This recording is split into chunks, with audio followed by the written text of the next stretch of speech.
Hi hello అండి, అందరికీ నమస్కారం అండి. అందరు ఎలా ఉన్నారు? ఈరోజు మన వీడియోలో వచ్చేసి మినపప్పు గారెలు పల్లి చట్నీ ఎలా ప్రిపేర్ చేసుకోవాలో చూపించబోతున్నానండి. మీరు కానీ మన వీడియోస్ ఫస్ట్ టైం చూస్తున్నట్టయితే లైక్ చేసి షేర్ చేసి సబ్స్క్రైబ్ చేసుకోండి ఫ్రెండ్స్. ముందుగా నేను ముందు రోజు నైటే మినపప్పు నానబెట్టుకున్నానండి.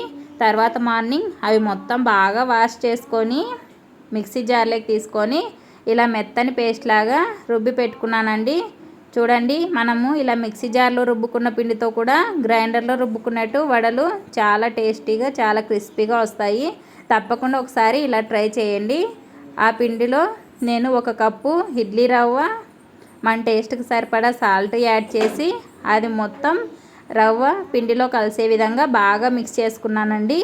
ఇలా బాగా మిక్స్ చేసుకున్న తర్వాత దానిపైన మూత పెట్టేసి ఒక 1/2 అవర్ ఫ్రిడ్జ్లో ఉంచుకోవాలి. ఇలా బాగా చూడండి ఎలా కలుపుకున్నాను. ఇలా కలుపుకోవడం వల్ల మొత్తం వడలు చాలా ఫ్లఫీగా చాలా టేస్టీగా వస్తాయండి. బాగా పొంగుతూ ఆయిల్ అస్సలు పీల్చకుండా వస్తాయి. తర్వాత నేను ఒక 1/2 అవర్ ఫ్రిడ్జ్లో ఉంచుకుంటున్నాను. ఇలా ఉంచుకున్న తర్వాత నేను పల్లి చట్నీ ప్రిపేర్ చేసుకుంటున్నానండి. గ్యాస్ పైన ఒక ప్యాన్ పెట్టి అందులో ఆయిల్ వేసి ఆయిల్ హీట్ అయ్యాక నేను 1 కప్పు పల్లీలు తీసుకుంటున్నాను. అవి ఇందులోకి వేసి సిమ్లోనే ఉంచుకొని మనం ఇవి ఫ్రై చేసుకోవాలి. తర్వాత మన టేస్ట్కి సరిపడినట్టు పచ్చిమిర్చి కూడా యాడ్ చేసుకున్నాను. ఇవి మొత్తం ఇలా సిమ్లోనే ఉంచుకొని బాగా ఫ్రై చేసుకోవాలి. ఈ చట్నీ మాత్రం మనం ఇడ్లీ లేకైనా దోశ లేకైనా ఉప్మా లేకైనా ఎందులోకైనా చాలా టేస్టీగా ఉంటుందండి. ఒకసారి ఇలా ట్రై చేసి చూడండి. కొంచెం చింతపండు 4-5 ఎల్లిపాయలు కూడా వేసాను. తర్వాత కొంచెం కొత్తిమీర కూడా వేసుకోవాలి. ఇవన్నీ బాగా ఫ్రై అయిన తర్వాత మనం గ్యాస్ బంద్ చేసి అవి చల్లారనివ్వాలి. ఇవి చల్లారిన తర్వాత మనం మిక్సీ జార్లోకి తీసుకొని మన టేస్ట్కి సరిపడా సాల్ట్ కూడా యాడ్ చేసి మెత్తగా గ్రైండ్ చేసుకోవాలండి. తర్వాత దీనికి పోపు పెట్టుకుంటున్నాను. ఇలా పోపు పెట్టేసుకున్నాక అది మొత్తం చట్నీలోకి వేసేసాను. పల్లీ చట్నీ కూడా రెడీ అయిపోయిందండి.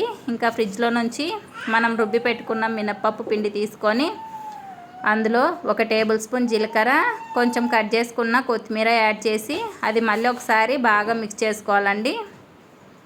నాకైతే వడలు చేతితోటి వేయడం రాదు కాబట్టి నేను కాఫీ స్ట్రైనర్ తోటి వడలు వేసుకుంటున్నానండి. మీకు అలాగే వస్తే మాత్రం చేతితోటైనా వేసుకోవచ్చు.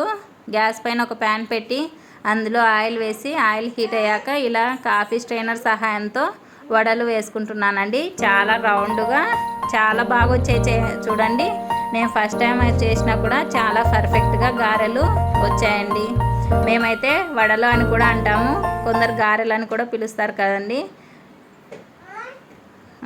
చూడండి, ఆయిల్ అస్సలు పీల్చకుండా చాలా పర్ఫెక్ట్గా వడలు ఎలా వచ్చాయో మీరు కూడా తప్పకుండా ఈ టిప్స్తో ఒకసారి ట్రై చేసి ఎలా వచ్చాయో కూడా కామెంట్ చేయండి.